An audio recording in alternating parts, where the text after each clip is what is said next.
Hii ni sehemu ya 7 ya simulizi yetu nzuri inaitwa Kifo cha Hawala, iliyoandikwa na mtunzi Edgar Mbogo. Nambari zake ni 0717 924 403 na mimi naitwa Felix Mwenda kutoka hapa Simulizi Mix.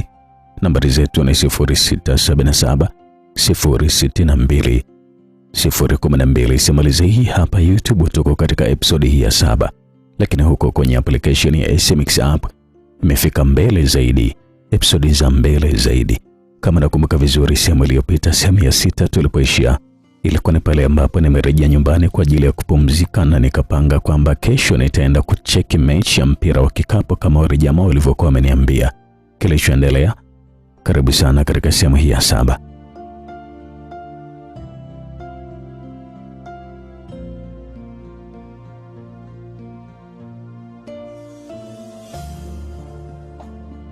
Jumapili ilianza vizuri kabisa. Kwanza niliamka saa 3 asubuhi nikiwa nahisi kichwa kizito kwa pombe ya jana usiku. Niliamka na kisha kuingia bafuni kuoga. Nilikuwa nadhania kwamba itaondoa hangover kichwani mwangu, lakini nilipomaliza kuoga nikaona bado hali ile ipo kichwani mwangu, japo ilikuwa imepungua kidogo. Kwa hivyo nikaona itakuwa ni vyema kama nitaenda kupata soda moja inayo Coca-Cola tena ya baridi, ili kusudi nikate mining'inio ambayo nilikuwa nayo. Nikavaa track na kisha nikavaa t-shirt na chini nikavaa sendo open shoes.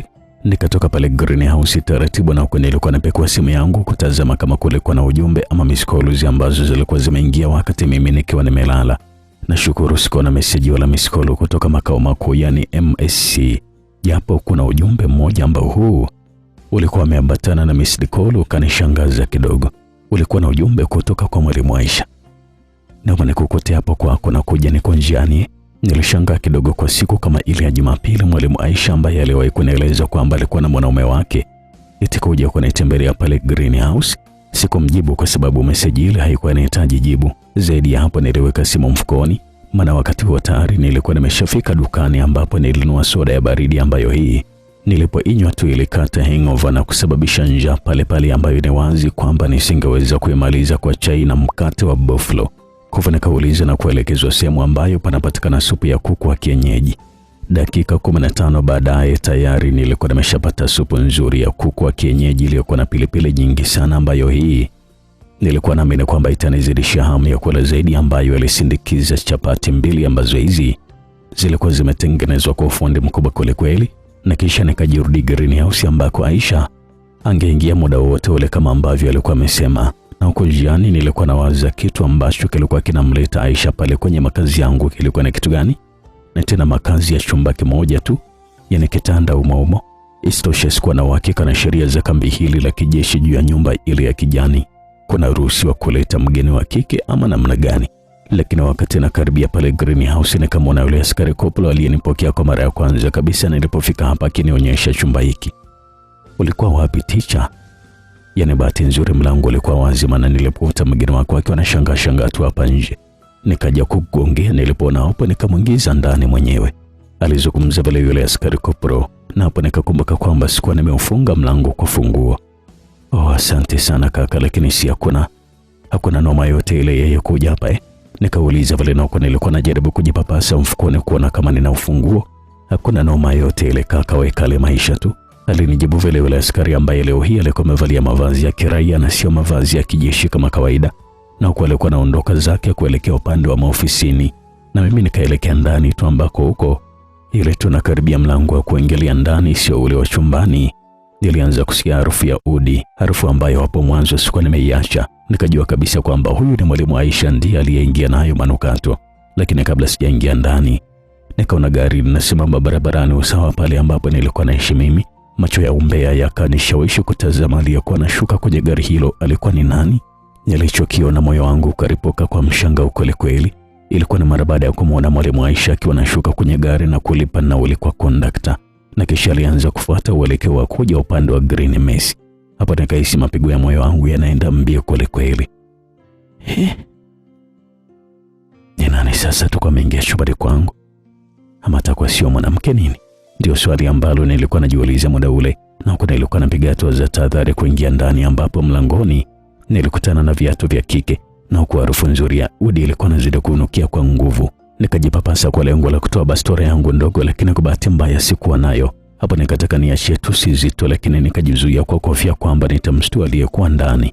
Lakini kwa kuwa nilikuwa na uwezo mkubwa sana wa kupambana kwa mikono yangu mwenyewe, niliamua kuingia ndani tu. Nilifungua mlango haraka na kisha kuingia ndani, ambako nikajikuta nimetoa macho kwa mshangao sana kwa kile ambacho nilikuwa nimekiona. "Ni wewe?" niliuliza bila kwa mshangao sana, na huko nilikuwa namtazama Maimuna, mwanafunzi wa kidato cha 3 ambaye huyu alikuwa amejilaza pale kitandani, na huko alikuwa amevalia kijigauni chepesi sana kama cha kulalia hivi ambacho kilikuwa kimeisha usawa wa mapaja. Alisababisha niweze kuona mpaka sehemu za ndani ambazo hizi zilikuwa zinakaribiana kabisa na ikulu ya bibi. Kiukweli leo ndio niliweza kuona umbo manana la msichana huyu ambalo siku zote lilikuwa linafichwa na baibui. "Ndio mie. Nimekuja kukuletea nilivyokuandalia. Jana si ulisema kwamba siku nyingine?" alizungumza pale Maimuna kwa sauti fulani iliyojaa aibu, na huko alikuwa anatabasamu na kukupesha macho kwa aibu kweli, na huko nilikuwa napata nafasi ya kutazama vyema nywele zake ndefu ambazo hizi zilikuwa na afya nzuri kweli. Nadhani nywele hizi zilikuwa ni nzuri kwa ajili ya kufichwa kichwani mara kwa mara na hijabu. Hapo kwa haraka nikawaza kwamba nilikuwa naingizwa mtegoni, tena mtego wa fumanizi la aibu, nikifikiria kwamba huyo msichana alikuwa amekuja bila taarifa yoyote. Alafu mwalimu Aisha naye amenifanyia ziara ya kushtukiza siku ile. Sasa mwingine nani atakayekuja mara baada ya mwalimu Aisha?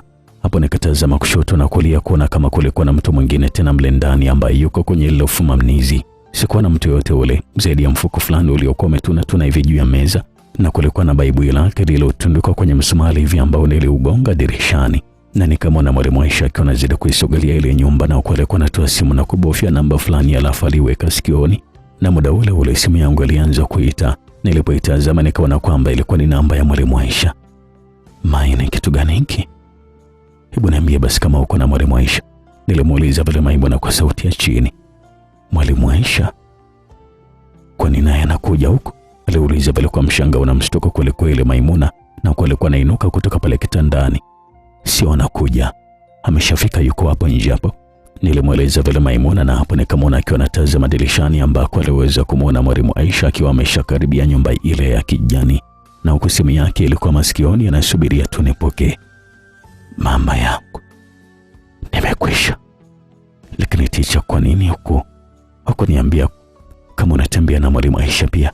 akanishutumu vile Maimuna kwa sauti iliyojawa na uoga, wasiwasi na kukata tamaa hivi, na kwa alikuwa anainuka na kunisogelea nilipokuwa nimesimama. Hapo sikuuliza cha kufanya. Kwa akili za haraka nilizojaliwa nikapata wazo la kumficha Maimuna bafuni, kwenye bafu ambalo ulipo kwenye korido la kutokea nje, ili kusudi ningemtoa mara tu Aisha atakapoondoka.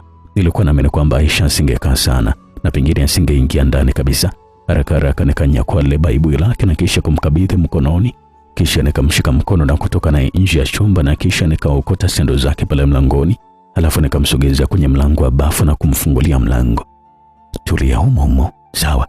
nilimweleza vile Maimuna kwa sauti ya chini, ambaye kiukweli sasa niliweza kuona tuchuchu twake jinsi tulivyokuwa tunakaribia kutoboa ile gauni jepesi ambalo alikuwa amevaa, na kwa mara ya kwanza kabisa nikahisi dudu langu lilikuwa linasimama, na wakati ule nikamsikia Aisha akiwa anabisha hodi. "Erki, hodi." Wakati ule tayari simu yangu ilikuwa imeshakata. "Kwa nini ulikuwa unapiga simu wakati umeshafika mwalimu jamani?" nilimuuliza pale, na huko nilikuwa natembea kufuata mlango wa kutokea nje ambapo sikuwa nimeufunga. "Mwenzangu, kwani uko na wifi ama? Naona kuna nukia kama duka la udi hivi," alizungumza vile Aisha, na huko alikuwa anaingia ndani. "Hapana mwalimu Aisha, kuna rafiki yangu alikuwa na mgeni wake walikuja kunisalimia tu," nilimweleza vile Aisha, na huko tulikuwa tunatembea kuelekea chumbani mwangu. "Sawa, nilidhani umeshapata mtoto wa Kipemba nini," alizungumza vile Aisha, ambaye pia licha kuvaa baibui lake jeusi, lakini pia alikuwa ananukia udi vile kama Maimuna ambaye sasa alikuwa bafuni. Nadhani alikuwa anasikia maongezi yetu vizuri tu, na kwa kulijua hilo nikaamua kumvimbisha kichwa huko aliko. "Niombee mema tu, nitaondoka na mwanamke huku Pemba naamini," nilizungumza vile, na huko nilikuwa namalizia kwa kicheko kabla ya kukumbuka jambo na kusimama. "Utaingia ndani au?"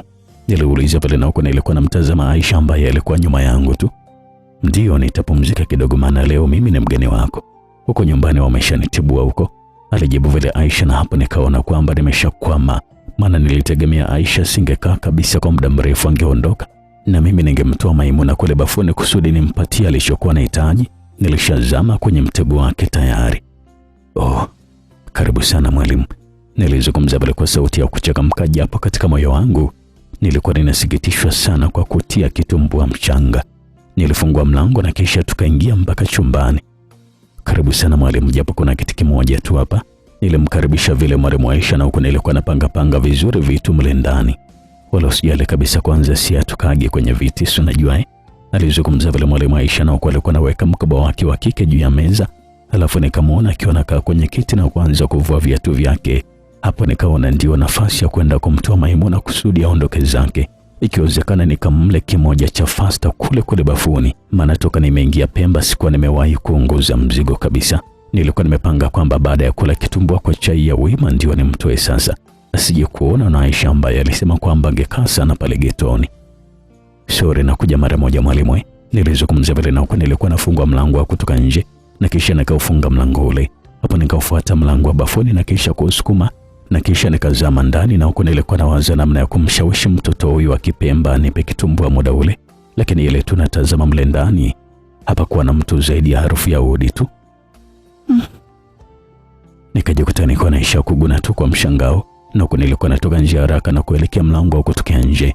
Nilikuwa nimeshawaza kwamba pengine huyu hakuwa ni Maimuna ambaye mimi namjua, labda alikuwa ni jini ambaye alikuja kuniteka tu, maana uondokaji wake sikuwa nimeuelewa kabisa. Lakini moyo wangu ulitulia mara baada ya kufika nje na kumwona Maimuna akiwa katika vazi lake la baibui. Alikuwa anaelekea kwenye kituo cha gari pale karibu na greenhouse, na yeye ni kama alikuwa ametarajia kwamba nitatoka. Nilimwona akiwa anageuka na kisha kunitazama na kisha akanipungia mkono, na huko alikuwa anashia tabasamu pana, na mkono wake ulikuwa unaonyesha ishara ya kuonyesha upande wa mjini hivi. Alikuwa anamaanisha kwamba tutaonana baadaye mjini. Ukweli nilifarijika sana mara baada ya kuona hivyo. Nikajipatia moyo kwamba alisha kukwepa kikombe kile, lakini pia sijamuuzi mtoto wa Kipemba ambaye alikuwa ameshaniingiza kwenye majaribu. Niliachana na Maimuna ambaye alisimamisha chai maharage lililokuwa linatokea vitongoji. Mimi nikaingia ndani na kuelekea moja kwa moja chumbani, ambako huko nilikuta mambo ya kusisimua kidogo, mpaka nikajiuliza, hivi hawa watoto wa kike wananichukuliaje mimi? Maana nilimkuta mwalimu Aisha akiwa amevua baibui lake pamoja na kile kitambaa cha kichwani, yani hijabu. Alibakia na gauni fupi jepesi ambalo hili lilikuwa limeisha katikati ya mapaja. Sijui ni sababu kutoka nimefika huko Pemba sikuwa na mtu aliyevalia suruali ya kubana ama gauni fupi, maana nilivutiwa na kiasi kidogo cha mapaja ya mwanamke huyu ambaye alikuwa amejilaza kitandani kifudifudi, na huko alikuwa anatafuna kipande cha keki. Nilikuwa nadhania labda pengine alikuwa amenunua akiwa njiani anakuja. Sikujali kuhusu hicho ambacho alikuwa nakula. Naona umeshakuwa mwenyeji, nilimweleza pale Aisha, na huko nilikuwa nakaa kwenye kiti pale karibu ya meza. Wakati ule kwa macho ya wizi nilitazama makalio madogo ya wastani ya mwalimu mwenzangu Aisha. Na tena nisubiri kitu gani? Na nilivyoona mguu mzuri nimekuta na masufuria yameletwa kabisa. Alizungumza pale Aisha, na huko alikuwa anaonyesha keki na ule mfuko uliokuwepo mezani. Alikuwa anamalizia huko akicheko, na hapo ndipo nilipokumbuka kwamba ule mfuko alikuwa amekuja nao Maimuna. Na kweli una bahati sana, maana umeletwa na mimi mwenyewe sijaufungua kabisa huo mfuko. Nilizungumza vile, na huko nilikuwa nashika kidogo, maana bado nilikuwa katika mshangao kweli. Ndio ufunua uone sasa. Ini vitu vinaletwa chumbani kwako na unaogopa kuvifungua kweli? Alizungumza vile Aisha, na huko alikuwa ananitazama usoni, na macho yetu yalipokutana alicheka kicheko chepesi cha aibu ya kike. Hata mimi nikajikuta niko nashika kivivu vile. Kwani kila kinacholetwa chumbani lazima kifunuliwe jamani?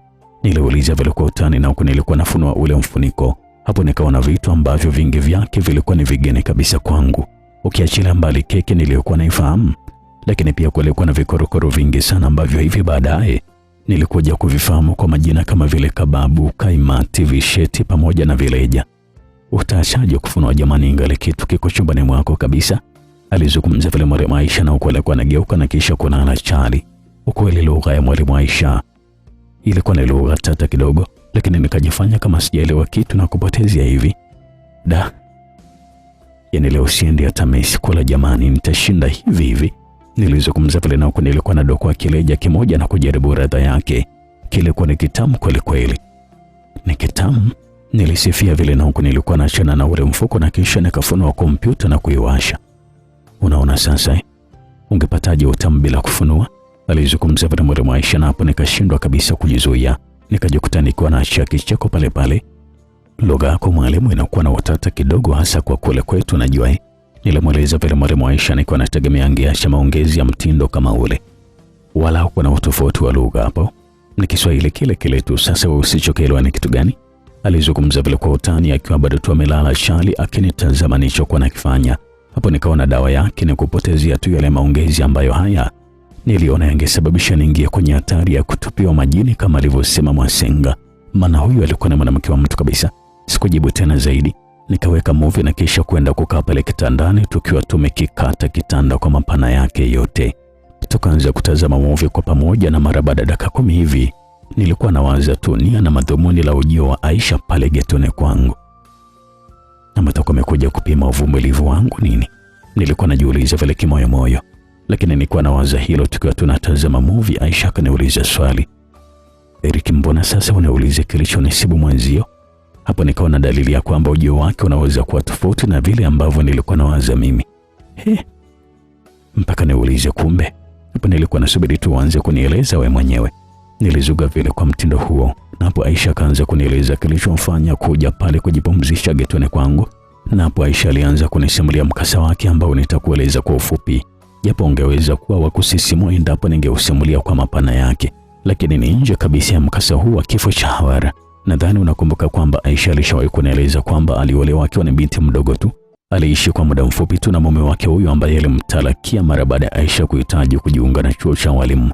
Na baadaye akaja kuanzisha urafiki na mwanamume mmoja ambaye huyu ni askari wa jeshi la ulinzi mwenye asili ya mkoa wa Morogoro ambaye kwa sasa yuko nje kwenye majukumu ya ulinzi wa amani. Sasa basi siku chache zilizopita Aisha alikutana na huyo mume wake ambaye sasa ana mke mwingine na akamweleza kwamba alikuwa anahitaji warudiane. Aisha kwa kujua kwamba ana mwanaume wake ambaye akirudi safari yake wanahitaji kufunga ndoa, akamweleza kwamba haitawezekana maana tayari alikuwa na mume na wanatarajia kufunga ndoa. Isitoshe hata kwa sasa anakaa kwenye nyumba aliyopanga mwanaume huyo mtaa wa Makonde kwa pembeni kidogo ya Macho Manne. Jibu la Aisha halikukubalika kabisa na mwanaume wake wa zamani ambaye huyu alimfuata tena na kisha kumweleza kwamba ni lazima warudiane maana singeweza kabisa kumwacha aolewe na mwanaume mwingine tena kutoka bara. Sasa leo mapema alipigiwa simu na babake kwamba aende nyumbani kwa wazazi wake hao, na alipofika ndipo alipokutana na wazee wawili. Mmoja wao alikuwa ni mshenga wao wa kipindi hicho, walikuwa na babake Aisha na mjomba wake.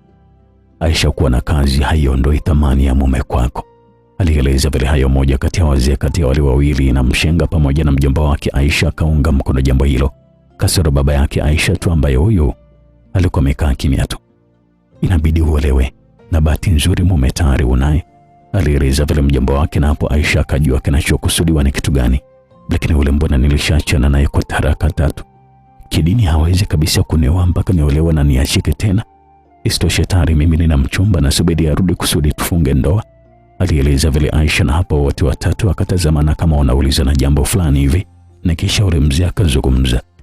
Swala la kuolewa na kuachika wala usiwe na shaka nalo kabisa. Hilo tuache sisi. Maneno ya mzee huyo yaliashiria kwamba wanataka kutengeneza ndoa bandia. Na ni vipi kuhusu mchumba wangu baba? Aliuliza vile Aisha, na huko alikuwa anamtazama baba yake.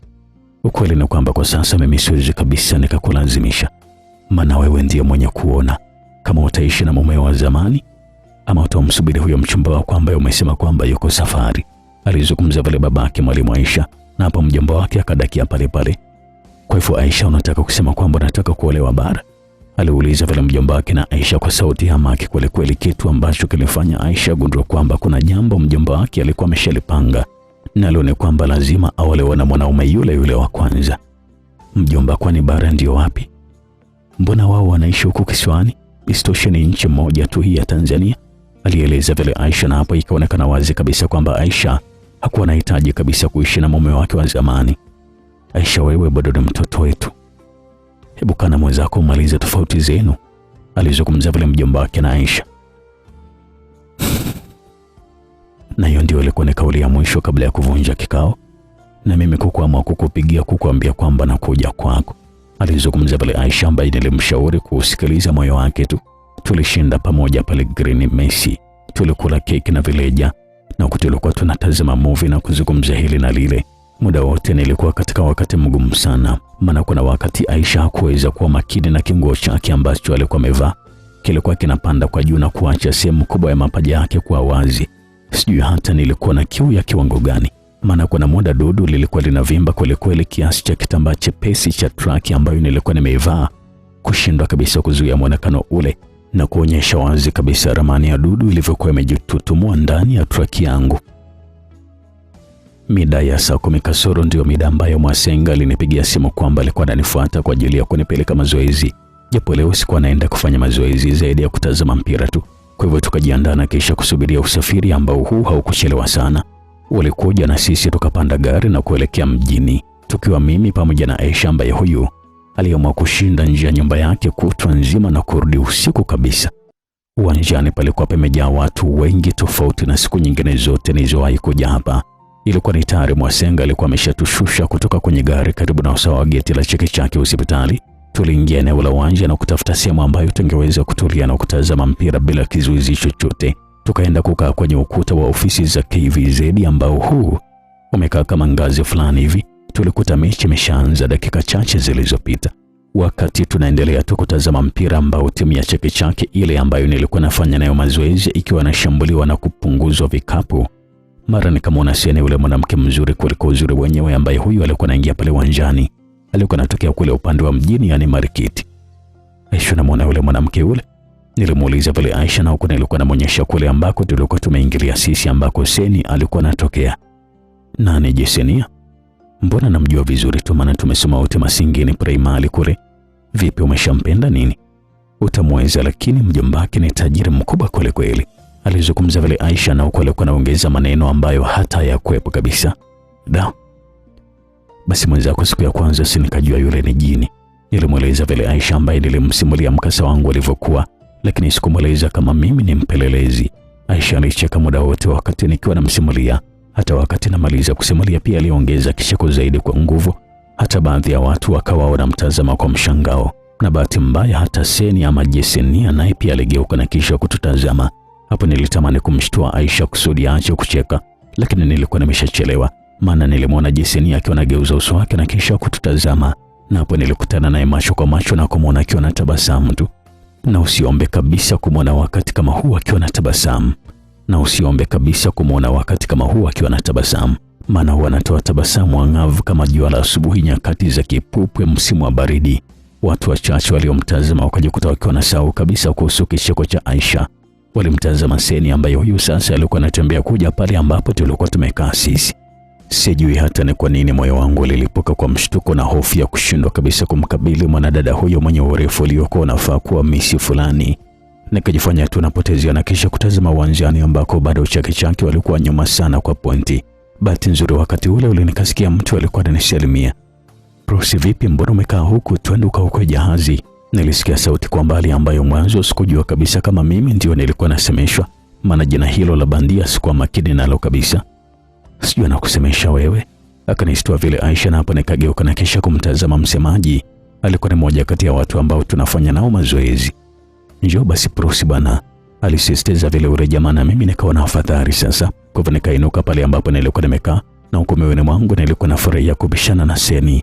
Japo sikuwa na kifaa chochote cha michezo zaidi ya viatu ambavyo nilikuwa nimevaa aina ya raba tu. Kwanza kabisa kabla Seni hajatufikia ilitangulia harufu nzuri ya perfume ambayo hii sikuwa nimejali sana. Nikapiga hatua kuondoka pale, lakini Seni hakuniacha nipite bure tu. Prosi, ukatokea huko bwana. Naona tunabugizwa tu vikapu kama watoto jamani. Alizungumza vile Seni kwa sauti yake tamu iliyojaa utani. Na kulikuwa na tabasamu pana mfano kama ni watu ambao tulikuwa tunafahamiana hivi. Sikushangaa sana kwa yeye kutaja jina la Prosi, kwa sababu hata jana alikuwa amesikia wakiwa wananiita vile hapa mazoezini. Sikujibu kitu zaidi ya kucheka kidogo tu. Nilikuwa naashiria kwamba ujumbe wake nilikuwa nimeshaupata, na huko nilikuwa namtazama usoni. Hapo niliweza kuona sura yake vyema kabisa. Hakika huyu mwanadada, ukiachilia mbali uchotara ambao alikuwa nao, lakini pia alikuwa ni mzuri sana. Halafu lisha ucheshi wake, lakini pia alikuwa ni mwenye aibu ya haraka. Maana alitabasamu tena na kisha kukopesha macho yake na kumtazama Aisha. Niambia Aisha, asalamu alaykum. Alisalimia vile Seni, na mimi sikuwajali tena. Niliondoka zangu kuelekea alipokuwepo yule jamaa ambaye alikuwa ameniita. Alikuwa amekaa pamoja na baadhi ya wachezaji wengine. Vipi kaka, umekuja na vifaa? Akaniuliza vile mmoja wao. Hapana, sikujua kabisa kama nitacheza leo. Nilijibu vile, na huko najaribu kutazama kule ambako nilikuwa nimetoka, yani kule ambako nilikuwa nimemwacha Aisha. na kuna kama Aisha pamoja na mwanadada Genesia aliyekuwa amekaa pale ambapo nilikuwa nimekaa mimi, na huko alikuwa anazungumza na kufurahia kwa vicheko tu. Ilikuwa inaonyesha wazi kabisa kwamba hawa watu walikuwa wanafahamiana vizuri na kunifanya niamini kama ni kweli walikuwa wamesoma pamoja. Hii ni maisha ya kirafiki, sio ligi bro. Unaweza kucheza tu. Alizungumza vile yule ambaye alikuwa ameniita na yule seremani akadakia. Lakini siku na jezi mbili zilibakia. Raba nayo mpeni haraka ingia basi. Sikuwa na pingamizi kuhusu kuingia uwanjani. Nikapewa jezi na kisha kuonyeshwa sehemu ambayo naweza kubadilisha nguo. Nilipata nafasi ya kuingia ndani na kuanza kucheza mpira. Nilikuwa naitendea vyema kabisa nafasi yangu ambayo licha kuwa siku zote nacheza kama mshambuliaji, lakini kwa leo kutokana na viwango vya wapinzani nikajikuta niko nacheza kama defender pia. Nilianza kurudisha vikapu kwa spidi ya ajabu na kujikuta niko najizolea mashabiki wengi ndani ya siku moja tu. Nilipenda sana mechi ambayo licha kwamba ilikuwa ni mechi, lakini pia niliweza kufanya kile ambacho nilikuwa nataka. Japo kikawaida ni mbaya sana kwa afya ya michezo kucheza na watu ambao kiwango chao kiko chini. Unaweza kujikuta na wewe pia unashusha kiwango kwa kupenda kucheza na watu ambao uwezo wao ni mdogo sana. Na kwa wakati mwingine tabasamu la Seni lilikuwa linanijia tu kichwani mwangu. Niliendelea tu kucheza na huku tabasamu la Seni lilikuwa linaendelea tu kujirudia kichwani mwangu. Mara moja nilikuwa natazama kule ambako walikuwa wamekaa. Nilikuwa nawaona wakiwa wanaendelea tu kuzungumza na huku walikuwa wanacheka kwa pamoja kama marafiki hivi ambao mara kadhaa niliweza kusikia kwa sauti zao wakisifia ama wakishangilia kile ambacho nilikuwa nakifanya mimi kwa muda ule. Kiwe ni kikapu ama chenga ya manjonjo, vyote walikuwa wanashangilia tu. Japo sio peke yao walikuwa wanashangilia, nilikuwa nashangiliwa na kila mtu aliyekuja kuishangilia timu ya Chake Chake. Hata wale timu ya mkoani pia niliwaona wakiwa na pia na ishara kwa kukubali kile ambacho nilikuwa nakifanya pale uwanjani. Hasa kipindi timu yetu ilipowafikia pointi zao na kisha kuwapita kabisa. Wakati mpira unaendelea, niliweza kutazama nyumbani kwake na Maimuna ambapo nilimwona akiwa na mdogo wake Yasini. Maimuna alinipungia mkono kwa nguvu akionyesha mwenye furaha kubwa sana. Nilisha kutabasamu tu na huku nilikuwa naendelea kucheza. Jamani, msimwache kwenye timu yetu ya Pemba huyo. Safari hii Unguja watatutambua. Alizungumza pale mmoja kati ya wachezaji wa timu ya mkoani mara baada ya mpira kumalizika, na huku alikuwa ananipatia mkono wa hongera wa ushindi wetu wa pointi 80 kwa 64 tulivyowachapa.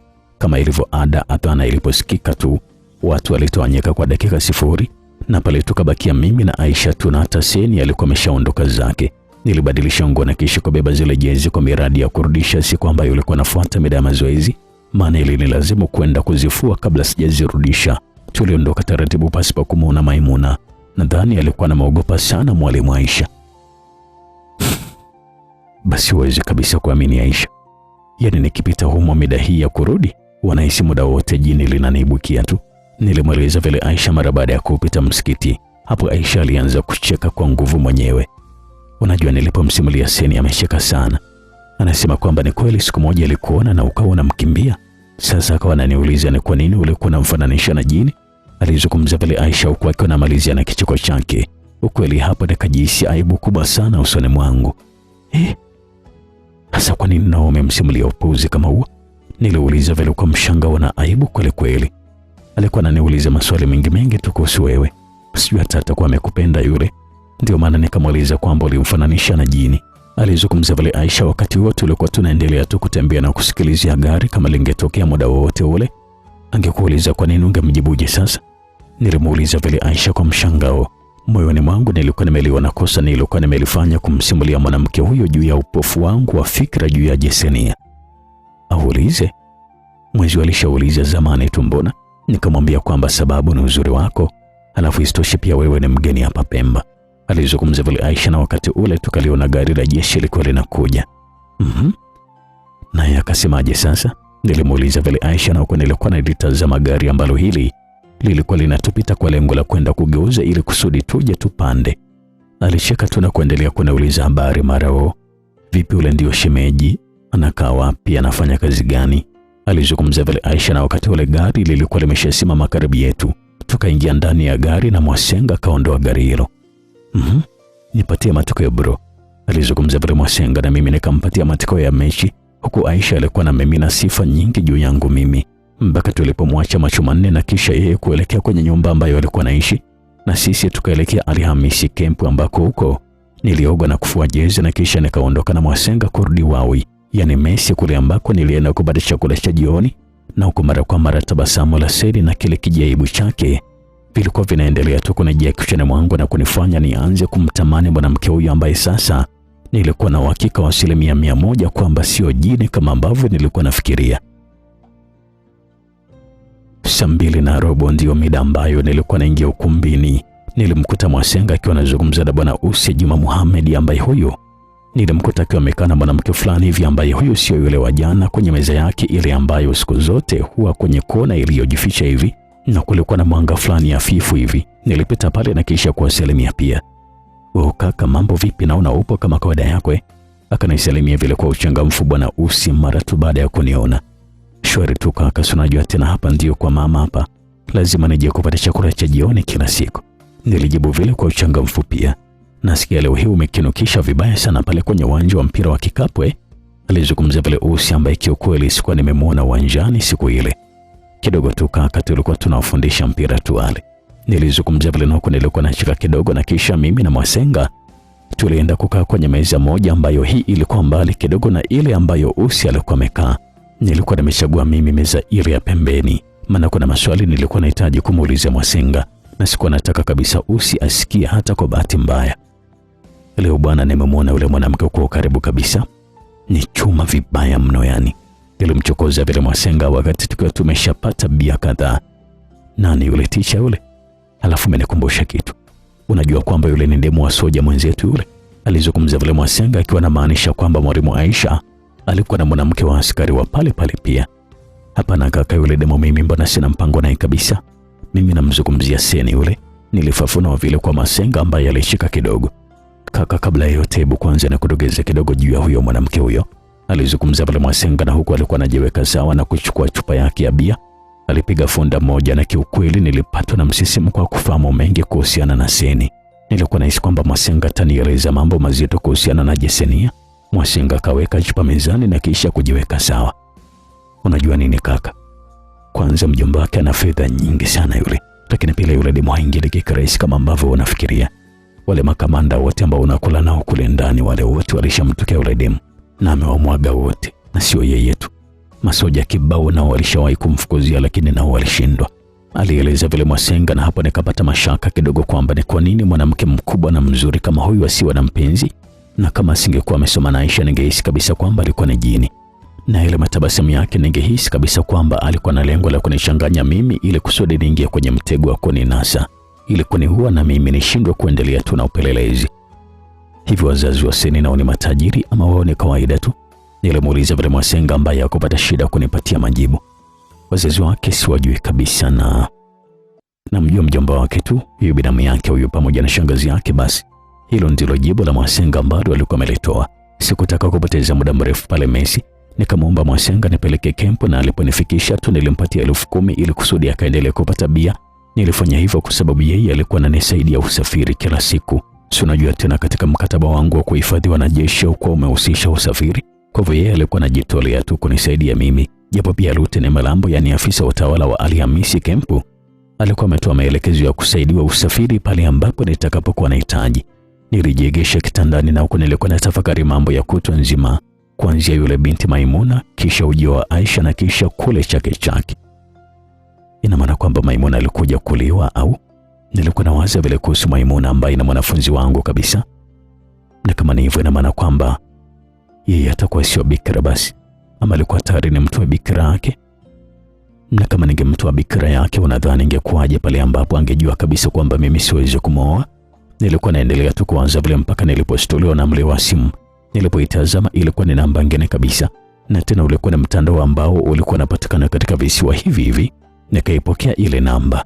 Nilikuwa nadhani ya kwamba ilikuwa ni simu kutoka kwa Aisha, pengine alikuwa ametumia namba ngeni, maana sikuwa nakumbuka kabisa kama kutakuwa na mtu mwingine ambaye nilishawahi kumpatia nambari yangu ya simu. "Asalamu alaykum Prosi." Nilisikia sauti ya kike nyororo tulivu ya chini ambayo hii ilikuwa imetawaliwa na rafudhi ya Kipemba. Ili nisitoa sana sauti ile, maana haikuwa ni sauti ya Aisha, na wanawake ambao nilikuwa nawakumbuka wanalijua jina langu la Prosi ni wawili tu, yani Seni pamoja na Maimuna. "Wa alaykum salam, habari yako?" Niliitikia vile na kisha nikamsalimia pia. "Habari yangu ni mbaya, nilipatwa na msiba." "Kwani huko uja dukani siku za hivi karibuni?" Ilisikika ile sauti ambayo ilikuwa inaongea kwa utulivu, kama vile hakutaka kumsumbua aliyokuwa pembeni yake hivi, ama hakutaka kabisa mtu mwingine asikie kile ambacho alikuwa anazungumza. Ilikuwa ni sauti ambayo mpaka hapo nikajikuta niko natamani kujipiga kibao kwa usahaulifu na kosa ambalo nilikuwa nimelifanya la kutoa namba ya kweli kwa mwanamke ambaye nilikuwa nahitaji habari tu, na tena kwa muda mfupi tu. Oh, pole sana Safia, umefiwa lini? Na ni nani umefiwa naye? Nilimuuliza vile Safia, yule mwanamke muuza duka la urembo pamoja na perfume. Yaani siku ile tulipoachana tu pale dukani. Mimi naenda msikitini, narudi nyumbani, hatujakaa sana. Tukaletwa taarifa ya msiba ya yule kakaangu Masudi ambaye nilikwambia kwamba na kama chuma 4 maskini hajengi. Alizungumza vile Safia, na hapo nikajikuta niko nashtuka na kutoa macho kwa mshangao. Ina maana kwamba yule kakaako alioniambia ndiye marehemu Masudi Vuai? Niliuliza vile kwa mshangao kweli kweli, na mshtuko mkubwa kiasi cha kumshangaza hata Safia mwenyewe. Maana sikutegemea kabisa kama Masudi Vuai eti ndiye angekuwa ni kaka yake na Safia. Ndio huyo haswa? Kwani wewe pia wamfahamu? Aliuliza vile Safia kwa sauti ya mshangao na mashaka hivi. Namfahamu ndio, na hata ile siku nilikutana naye akiwa anaelekea kule Machuma 4. Nilimjibu vile Safia ambaye ni kama alifarijika fulani hivi. Hakumbu na ufahamu. Basi huyo ndio kaka yangu mimi, na alikuwa huyo tu. Alizungumza vile Safia ambaye kiukweli licha mshangao ambao nilikuwa nimeupata, lakini nilimwonea huruma sana Safia. Hapo nikahitaji kujua kama na wao walikuwa naamini kwamba jini ndio lilikuwa limemuua Masudi pia. Samahani Safia, naweza kukuuliza swali kama hutojali? Nilimuuliza vile Safia kwa sauti ya upole na utulivu kweli kweli. Wewe uliza tu, nikiweza nitakujibu, alijibu vile Safia, na huko alikuwa anajichekesha kivivu mwenyewe. Hivi mmeweza kujua sababu ya kifo cha Masudi ni ipi? Nilimuuliza vile Safia kwa sauti fulani ambayo hii ilikuwa ni kama inamtega hivi. Hayo sio ya kuzungumza usiku, maana hawa wadudu wana masikio marefu kweli kweli, wanasikia kila pahala, alizungumza vile Safia, na hapo nikajua kabisa kwamba alikuwa anamaanisha kitu gani. Ina maana kwamba mlienda kutazama kwa mtaalamu yoyote ule? Nilimuuliza vile Safia, nikiwa namaanisha kwamba wameenda kwa mganga yoyote ili kutazama kifo cha Masudi kimesababishwa na kitu gani? Nani ajisumbue wakati nafahamika kabisa? Kwani ndiye mtu wa kwanza kukutana na hilo jini? Alizungumza vile Safia ambaye mpaka sasa bado alikuwa anazungumza kwa sauti ya chini tu. Ngoja kwanza nikuulize kitu. Hivi Masudi hakuwa na adui yoyote ule kweli? Nilimuuliza vile Safia ambaye alijibu bila kuchelewa. Wala hakuwa na uadui wowote ule na mtu. Hapo nikavuta pumzi na kisha kuzishusha ili kumpatia nafasi ya kujiandaa kupokea swali. Na je, unamfahamu mwanamke ambaye alikuwa anatembea naye? Ama alikuwa anamtongoza hivi labda kwa njia ya kumooa kwa siku za hivi karibuni? Labda alikuwa naye karibu sana? Nilimuuliza vile tena Safia. Hapo nikaona kama alikuwa anavuta kumbukumbu fulani kabla hajajibu swali hilo. Kwa kweli alikuwa anazungumza na wanawake wengi sana, kwa sababu yeye ndiye alikuwa anakaa dukani. Na pale wateja wengi sana ni wanawake, kama unavyojua ile duka la urembo lile. Lakini kuhusu kuwa na mwanamke, kuna siku alisema kwamba hivi karibuni atatutajia mchumba wake na ataenda kumtolea barua. Alizungumza vile Safia ambaye alikiri kabisa kwamba hakuwa anamfahamu mwanamke huyu alikuwa ni nani. Hapo nikaona kabisa nimuulize swali moja la mwisho kabla hajanishtukia. Alafu nimekumbuka hivi kuna mzee mmoja hivi nilimwona hapo msibani kwenu, ana alama za makovu kichwani hivi. Unamfahamu? Swali hilo likamshtua kidogo Safia ambaye alijibu kwa wasiwasi kidogo. We, kwa nini unamuulizia usiku huyo mzee Mangeu? Aliuliza vile Safia kwa sauti iliyojaa uoga. Hapo nikatabasamu kidogo kwa sababu nilikuwa nimeamini kwamba naweza kupata dondoo ya muhimu kutoka kwa Safia. Je, ni kitu gani kitaendelea? Tukutane katika sehemu ijayo, itakuwa ni sehemu ya 8 ya simulizi yetu nzuri inaitwa Kifo cha Hawala. Mimi naitwa Felix.